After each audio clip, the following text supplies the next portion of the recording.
Salut à tous, j'espère que vous allez bien. On se retrouve aujourd'hui pour la 22e vidéo du défi de peinture mosaïque. Aujourd'hui, on va faire une peinture qui est assez complexe, il y a plein d'éléments dedans. D'habitude, et notamment la dernière qu'on a faite, en fait, il y avait juste un petit bout du corps, le bras, et puis après tout le reste était blanc, donc ça nous laissait assez libre.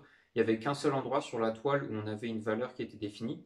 Ici, il va falloir jouer entre une partie du bras de la personne, sa ceinture, les vêtements, les petits plis qu'il y a avec, et la boucle de la ceinture au milieu. Et du coup, j'avais vraiment pas d'idée. Du coup, je me suis dit que j'allais m'inspirer des peintures que j'ai déjà faites pour le défi de peinture mosaïque. Donc, je me suis dit que celle que je préférais au niveau de la cohérence entre la partie du corps où ça ressort vraiment bien vu de loin et en même temps que le paysage soit vraiment cohérent et on n'ait pas l'impression que c'est juste un paysage fait pour autre chose, mais qui fasse assez réaliste vu de près. Je trouvais que c'était la partie où on avait fait une petite muraille de Chine. Donc voilà, si vous ne vous en souvenez pas, vous pouvez aller voir la vidéo. Et du coup, je me suis dit que j'allais essayer d'incruster un mur dedans parce que ça fait une belle forme. Et comme ici, la ceinture, on a une partie qui est assez droite quand même, je me suis dit qu'on allait faire un mur à cet endroit-là. Et du coup, une fois que j'avais fixé cet élément-là, et ben, j'ai cherché ce qui pouvait être cohérent avec ça. Donc je me suis dit qu'en fait, les restes, les parties claires, ça serait un paysage un petit peu vu de lointain, une plaine avec peut-être un ciel, quelque chose comme ça. Et après, la partie foncée sur le côté avec le bras, et ben, j'allais faire des arbres. En fait, c'est le seul élément que je trouvais qui pouvait avoir cette forme très verticale. Si je faisais une maison, quelque chose comme ça faisait pas quelque chose de cohérent. Ou bien une plaine ou des montagnes aussi, ça faisait assez bizarre. Du coup, je me suis dit que j'allais faire un gros arbre. Donc là, ça va être un petit peu compliqué à faire pour faire des branches suffisamment touffues pour que ça fasse la bonne forme foncée et en même temps laisser des trous pour pouvoir faire en fait qu'on voit le paysage à travers, que ça fasse vraiment un arbre avec ça. Et enfin, le dernier élément, donc c'était la boucle de la ceinture qui était un genre de ovale au niveau du mur en bas sur la ceinture. Et du coup, là, je me suis un petit peu amusé. On va se retrouver ensemble à la fin pour le faire parce que ça va être assez drôle et vous allez voir, je me suis amusé à faire un élément particulier. Donc voilà, je vous laisse regarder la peinture. C'est parti.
décor général de la peinture avec l'arbre, le petit paysage lointain et puis le muret devant. Et que j'ai mis quelques détails dans les pierres pour que ça fasse cohérent et que ça fasse un petit peu travailler quand même comme peinture. J'avais envie de rajouter un élément vraiment spécifique et qui fasse assez amusant sur la peinture globale en fait à l'échelle du portrait. Et puis du coup je le mets dans cette peinture là. En fait c'est que la forme là ovale du petit rond ici qui est la boucle de la ceinture. En fait ça me faisait penser à soit une forme de tableau ovale, on en voit parfois des comme ça, ou bien à un miroir. Et du coup je me suis dit que ce serait intéressant et assez amusant à faire dans la peinture de faire une genre de mise en abîme où en fait je dessine un miroir sur la peinture et qui reflète le peintre qui est en train de le peindre, du coup faire une espèce d'autoportrait, même si il n'est pas très ressemblant, je ne me suis pas amusé à tout détailler, mais du coup faire un miroir qui me reflète en train de peindre la scène qui est juste devant, du coup ce petit paysage, ou bien si on va plus loin, en train de peindre le portrait de la personne avec tous les différents carrés qui sont juste là. C'est un élément assez utilisé pendant la Renaissance dans les peintures, où souvent dans les peintures on voit des personnages et tout ça, et caché quelque part il y a un petit miroir, ou bien il y a un reflet sur, je sais pas, une assiette en argent, qui va refléter le peintre, ou alors quelque chose d'assez marrant. Et dans les musées, quand vous y allez, c'est assez drôle de chercher dans ces peintures-là les petits éléments qui reflètent, ou parfois aussi c'est dans des bulles en savon.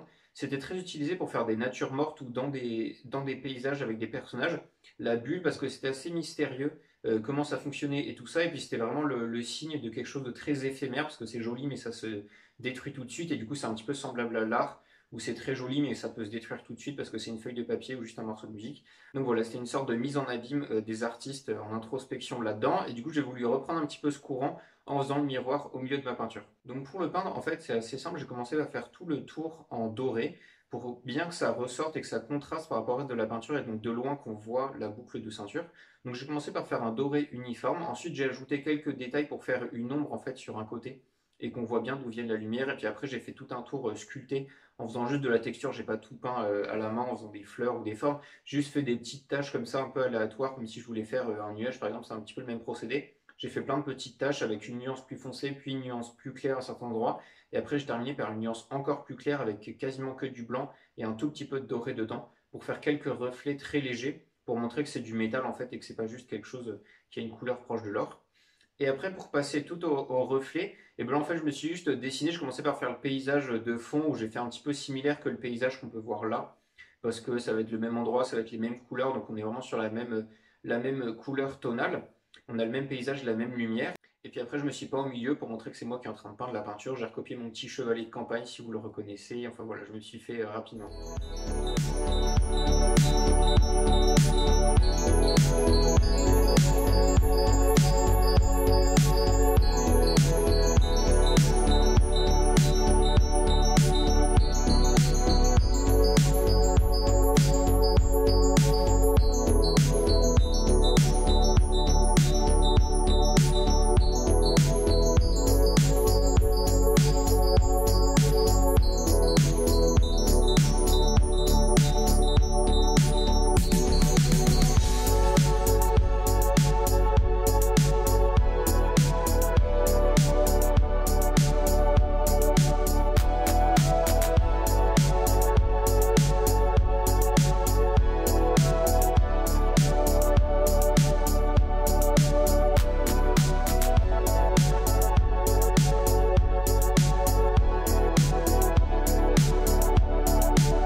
Donc voilà, j'espère que cette peinture vous a plu avec un petit détail assez drôle dedans, je me suis bien amusé. On se retrouve bientôt pour faire la numéro 23, l'avant-dernière. Je suis en train de réfléchir à faire la dernière peinture en live, donc on la ferait ensemble pendant 1 heure ou 1 heure et demie environ. On pourrait le faire en live et puis vous pourriez me donner vos idées pour la composition, discuter des couleurs, de ce que je fais, enfin voilà, et puis me faire vos retours sur l'ensemble du défi de peinture mosaïque, parce que j'aimerais bien voir vos retours, savoir si ça vous a plu, si vous aimeriez que je fasse plus de ce défi comme ça, enfin voilà, tout ça, tout ça. Donc voilà, si la vidéo vous a plu, vous pouvez la liker, vous abonner à ma chaîne pour rien manquer de la suite et de la fin de ce défi.